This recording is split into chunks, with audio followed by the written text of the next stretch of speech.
There was a time in my life when I believed that success meant working harder than everyone else, seizing every minute, and never stopping to rest.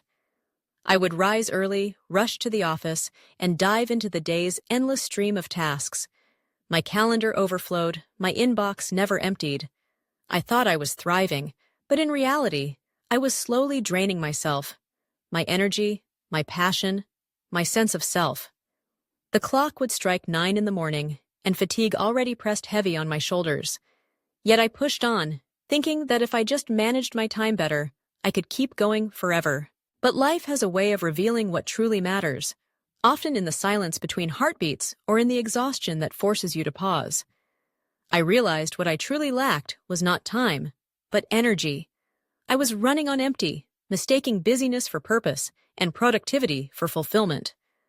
I decided I needed a new approach, not to squeeze more into my days, but to bring more presence and vitality into each moment. So I started small. Instead of asking, how can I do more?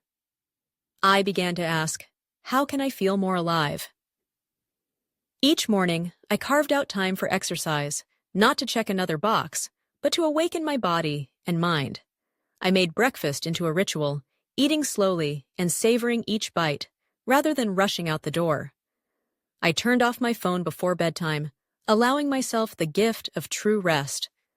I spent unhurried moments with my daughter, letting laughter fill the spaces where stress once lived.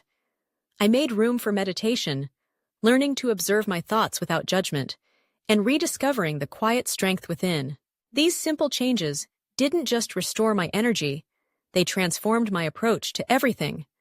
I began to see that managing energy, not time, is the real key to performance and well-being.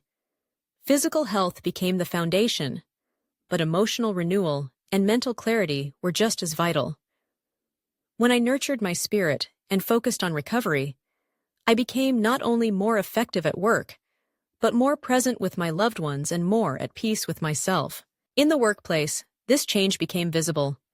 I stood before my team, ready to share what I had discovered.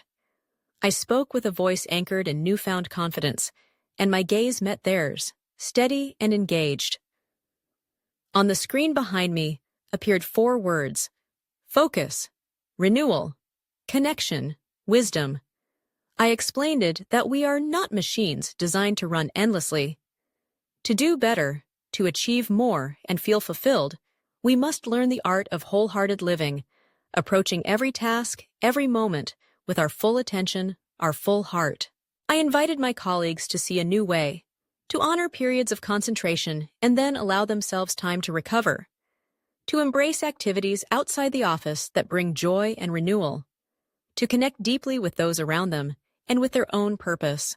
In the gentle glow of sunset, sitting on the balcony beside my daughter, I finally felt the sense of peace I had been missing. It wasn't that I had more hours in the day, but that I was truly present for the ones that mattered. We laughed together, sharing stories and dreams, and I understood at last, we don't need to live faster. We need to live more fully, with authenticity and intention. The miracle isn't found in packing more tasks into our schedules. It begins when we choose to invest our energy consciously, treating our attention as the precious resource it truly is. The quality of our lives depends not on how much time we have, but on how deeply we engage with each moment. Don't just exist. Live with your whole heart. Wazi. Give yourself the chance to be present, to recover, to connect and grow. This is what it means to live wholeheartedly. This is how we can be truly alive.